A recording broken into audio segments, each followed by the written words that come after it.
morning, good afternoon, good evening, good vibes, good energy, good people. It's your boy Mickey Fenty, aka Mickey Made It. If you're new to this channel, you know what to do to this channel. Subscribe right now. Also, if you want to support my brand, it's inspiredbydreams.shop. Okay, today's episode is very important on just two different types of dynamics when it comes down to parenting. Today we're talking about African American parents versus African parents. And just the differences and similarities, and there's some things that we can learn from each culture. Let's get it.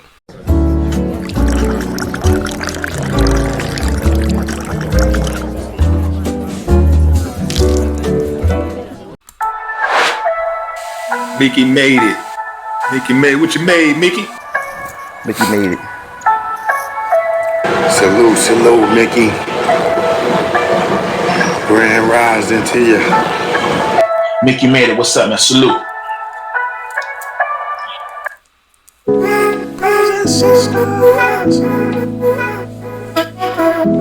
And I'ma say it, I don't care who get mad. One thing about me and my African brothers and sisters, we disagree on small stuff when it comes to these artists, whatever, blah, blah, blah. But on the big stuff, we agree. And one thing about an African, they gonna exercise every right that they have, whether they were born here or not. They gonna exercise every right that they have. And that is why me and them get along so well. You know, I made a video talking about I don't like how Africans are treated when they come to this country, because a lot of the time the discrimination that they face comes from people that looks like them. It was two stories that really stuck with me and broke my heart. One girl told me when she came here as a teenager, she was bullied by other black girls because she would not relax her hair and she would not lay her edges. It's small stuff like that that can impact somebody later on in life and just impact how they look at Black America as a whole. Luckily, she had a heart of gold. She didn't take it to heart too much. Then there was a young man who said he came here. He worked at a shoe store. That was the only job he could get in his area. He went, you know, it was like a small town or something, and they had a major shoe store or something like that. And he was looking, you know, trying to get in with his black co-workers, and they would make fun of his food, make fun of his lunch, make fun of his hair, just make fun of his features and stuff, because he looked, I mean, to me, he didn't look any different from a Black American, but because they knew he was African, they really put him through it. And then got him fired because they just didn't like him. The manager or the supervisor, whatever, like he would put his uniform on, but he always wore like an African pin or something like that because he walked with so much pride, and that dude got him fired, talking about that's embarrassing, you need to stop doing that. Stories like that really stick with me. It really does. And that is why I say one thing about it, and it's not all of Black America, but I appreciate my African brothers and sisters for supporting me. I support them. But I can say they did not disappoint me today. If they had African parents who were immigrants, they showed up and showed out today. So the next time you look at an African, you want to make a joke, you want to laugh at them, you want to do this and that, you just remember, the business that you just taken for granted and not really doing nothing with, Africans gonna stand on. Think about that before you make fun of them again, because I know y'all gonna go back to work tomorrow making fun of them. You do it every day. So if you gonna make fun of them, you need to check yourself and realize what you do, they would never. Okay, wait, when people want to ask you, a lot of people are saying that if they were to show their moms the anime, they would think it's devilish. What do you think about that? No. I teach for a living. The reason I watch anime, life lessons. A lot of life lessons are taught. Friendship, where you should not cross, betrayal. It's everything that we're doing in life. They're just putting it in cartoon format. I don't think so. Anime have taught me so much, and have helped me also raise my kids. We've grown out of being a child, and they were so adult while we're raising kids. We sometimes don't have the tools to raise them. So when I watch this anime, I get some tools. Okay, I should think this way. I should meet them in the middle. So what should I encourage in a child? Should I encourage their skills, whatever skills they have? Solo leveling now.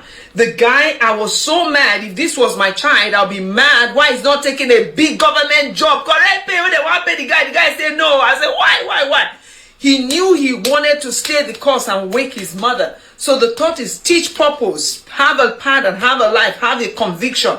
The leveling up was not for money. It was for purpose. It was for a dream of his. I think anime has taught me more things than just regular movie. And all other movies sometimes is hero, fight people, die and go. If I can finish a movie from the beginning, I don't watch it. Action movie, I can just finish where it's going to end, who's going to die and who's going to stay. So I don't watch it. Anime sometimes is difficult. I watch the titles, I'm like, okay, Harry, don't die. He died. So, but now the death of somebody that is sacrificial, instead of me looking at death as final, I'm looking at death sometimes is good for the actors to die because they sacrifice themselves for others to live.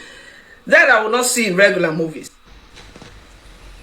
So I wanted to stitch this parent's video, but I didn't want to shame the parent, but the concern still remains. And it was a parent who was bragging about checking his son out of school early. And it just had me thinking, I mean, I remember growing up and school was like sacred. Like there was nothing that really could have kept me from continuing a school day. Like, you would have an appointment here or there, doctor's appointment, dental appointment, that kind of thing. I get it. But I'm watching, and this has been over a few years, like I'm watching parents pull their kids out more and more just because. And I don't get it. I mean, I really wonder, like, do you care that your child is educated? Do you know when you're pulling your child out, it's during math time, and your child's in the 7th grade and can't tell me what 7 times 9 is? I mean, is that a thing in households anymore? Like, I don't know. Why are we pulling our kids out of school early? Honestly, you're probably not even going to listen to me because I feel like you just want to argue. But this is a good topic to talk about, so why not? The argument was, I was telling this person that I thought was a black American that he's just American because he calls himself African American. And this guy decided that he wanted to interject. Now, am I aware that people use African Americans to refer to black people? Yes, I am. I'm not dumb. I am saying that it's all politics, bro. We started out as Negro colored, then they changed us to black, then they changed us to African American. But I'm telling you, nationally, it makes no sense to call me an African American. My people were born here. I was born here. It makes no sense to call me something. I've never even stepped foot on Africa, but you're gonna call me an African American. It makes sense to call me a black American because at least black is considered an ethnic thing. But to call me a nationality, and I have no citizenship or experience personally or otherwise or family in said place, it does not make sense. Does it? And you may have your own opinions, but I'm going to say it like I've always said it. I am a black American of African descent. I am not an African American. I've never even stepped foot in Africa, and I'm pretty sure it would make no sense to group me in the same amount of people that come here from Africa. What are they then? African Americans? Like what? I want to tell you about a conversation I had with my 9-year-old daughter that was very disturbing for me as a parent. She basically asked me, "Mama, if you could change anything about yourself, what would it be?" And I thought about it, and I was like, I'm pretty short. I'm 4'11". Maybe I could be a couple inches taller. And then I asked her, "What about you? What would you change about yourself if you could change anything?" And she said, "I'd rather be white." And I wanted to just shake her and just be like, "Why? You're beautiful." But I took a deep breath and I was like, and I thought to myself, I'm like, this is hard. Parenting is hard. On one hand, I'm so grateful that she is comfortable enough to talk to me, to open up, to tell me all her true feelings and feel safe enough with me to be that honest. But on the other hand, I'm like, what am I doing wrong? I grew up in a proud Ethiopian and Eritrean household. My husband is African American. We don't talk about race in our home. We talk about we value a person's character and how they contribute to society. Yet there's something that my daughter is being exposed to, something that makes her feel like her skin color is less. She doesn't love it. I'm hoping as she gets older, she'll learn to love who she is and what she looks like. but it's a struggle. Parenting is hard. I think my parents has once ever been like, oh, how much are you putting in this month? You know, I think it's more of a protection thing in our culture. And even though they are a little stricter, they do protect us for a lot longer. And the word you keep saying is culture, because I think African Americans have culture. You know, there's a whole discussion of African Americans don't have. No, I think they have culture. Yeah, for sure. But the thing is, the African culture is like, for example, in Africa. Well, let me not say African, Nigerian culture. You can stay with your parents. Really, you stay with your parents until you get married. I know. I feel like that's African culture in general. As a girl too. And that's why it's like you're never in a rush to do anything, bro. So true, because your parents are like, I got you. You're giving time to your parents. Not trying to say, oh, so please, I'm trying to enjoy my, because like I feel like in a lot of African American, especially African American communities, I see a lot of parents. You turn 18 or you turn 21. Oh, so now it's time for me to enjoy my life, man. So you got to go do your own. Yeah. Right. And it's like, bro, okay, I understand that. You definitely got to go enjoy your life. You can't just be a bum you can't be a bum just relying on your parents all your life, right? Right. But that delivery, I think that delivery is gonna push them to nonsense. But then sometimes it can push them to greatness too as well. So that's, like I said, it's just a balance. It's 50-50. Is it just me, or do you also see a legitimate difference between what success looks like comparing African American parents to the greater African diaspora group of parents? I feel like African American parents will consider their child successful if their child has done better than they did. And it's kind of simple as that. But when you get into the African diaspora group of parents, I think they view their child as successful when they've gotten the best job, or they've entered into careers of high status or certain industries, or they've been able to buy their parents a house or a car. It's a thing, right? Or is it just me? I feel like I've noticed that, and I don't have any preference one or the other. I don't really care. I just feel like I've noticed it. Yeah? No? You're doing so good. You're not spilling any. Okay, now watch the step. Go slow over the step. There you go. Good job. Oh, we spilled a little, but that's okay. Oh, don't look at it. Oh, did you panic? It's okay. It's okay. Your sock got wet and you panicked. It's all right. Hey, we have been waiting for you to finish what you started. Who asked you to carry that big cup? That cup is bigger than you and you are carrying it. Now, take this. Since you want to be cleaner. After you mop, you scrub the whole house. Because this thing now, it affects every other place. You are panicking because you touch your socks. These of people panicking because the tea touched the ground. If I slap you with this hand there, this hand will be your cup of tea. So this is my first TikTok video, actually. The first one I've ever made.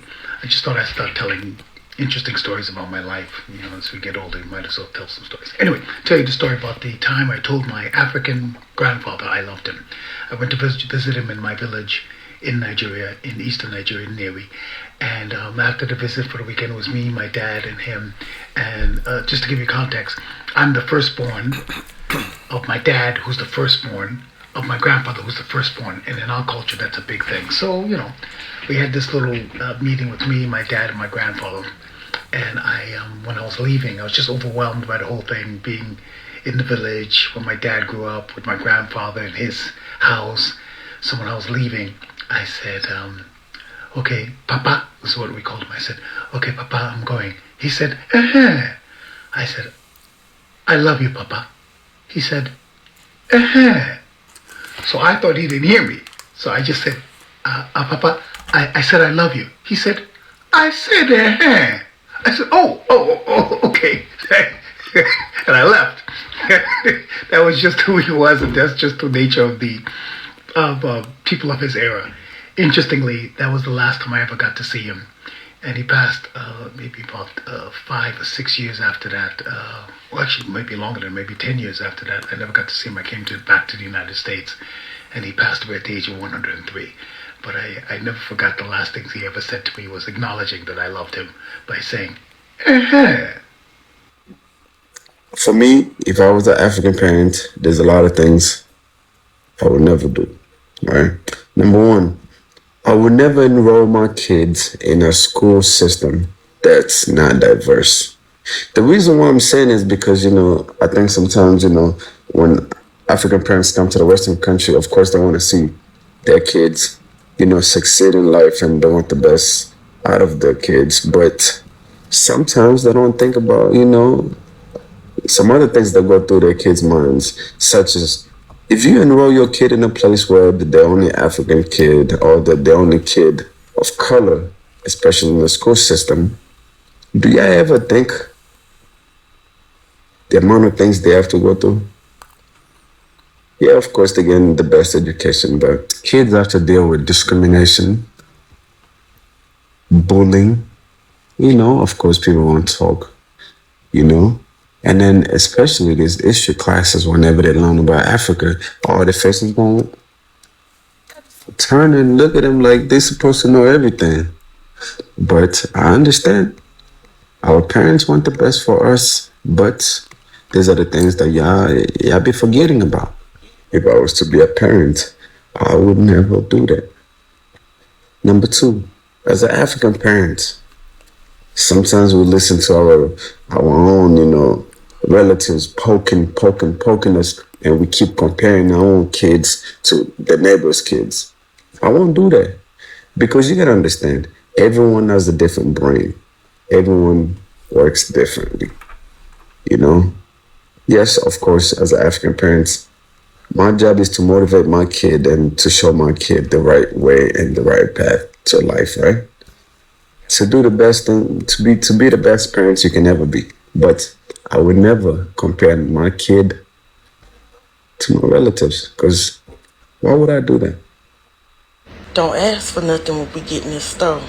When we enter this place, do not open your mouth to beg, or the spirit of ungratefulness may touch me and I die. Quit coming in and out my house, letting all the good air out.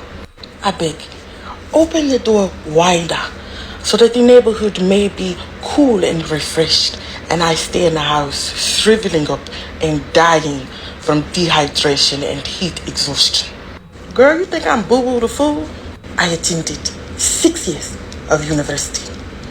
My degree says master's, and you think that you can outsmart me with your high school diploma?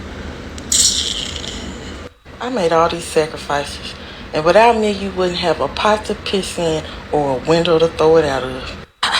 What have I done to God to deserve a child like you who does nothing?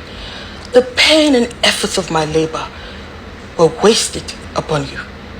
Yeah, you can go out, but don't let them streetlights beat you home. Yes, you may go, but if the darkness of night touches my doorstep before you do, stay away, because you no longer live here. McDonald's. You got some McDonald's money? McDonald's. Hey! Should I contribute my money for you to reach your lifetime goal of obtaining diabetes?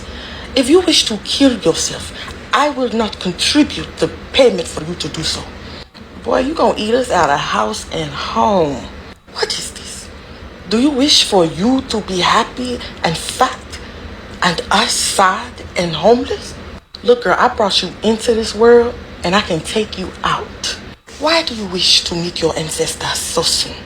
All I can say is when it comes to me, my brother, my family, my mother and my father push for education in our family, no matter what.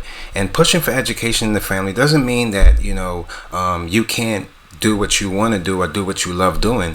If what you love doing doesn't really steer in education, you'll still have the education to know how to conduct yourself and know what you're, have a better understanding of value within working in these spaces, or have a better understanding of even a better entrepreneur. Just because if you're educated and you want to become an entrepreneur, you'll definitely become a way better entrepreneur than the person that's not educated. See, there's a lot of differences. When you see a lot of people not pushing for education and just bringing up their, it raises a dysfunctional family. I came up in a loving family. Now that's can't say for everybody, but you don't want to raise your family, if you're gonna have a family, and they're dysfunctional, or they don't have education, they're not education based, or even no religion in the home. These are the types of lackadaisy parenting that leaves kids lost in the future. Yeah, you might stuff them with a bunch of money because the kids don't really know at that point, but when they get older and they're lost and they're trying to find themselves, you have to remember the lack of education, the lack of religion, self-understanding, the lack of love. Those are all the things that a lot of these teenagers are unaliving themselves for. It's not about the money, you guys. So pay attention and always stand behind education. Those other people, they'll be forced to work in places and spaces where education is not really needed. Like entertainment education is not fully needed, but then when it comes down to the contracts, they have to pay educated people to look through them. So pay attention, always go for education, and always be the smarter person, even if your job doesn't need it. You guys let me know in the comment section down below, and yeah, a lot of great conversations going around. Like and share this, and let me hear what you guys think about it. Till next time, it's your boy Mickey Fenty, aka Mickey Made It. If you're new to this channel, you know what to do to this channel. Subscribe,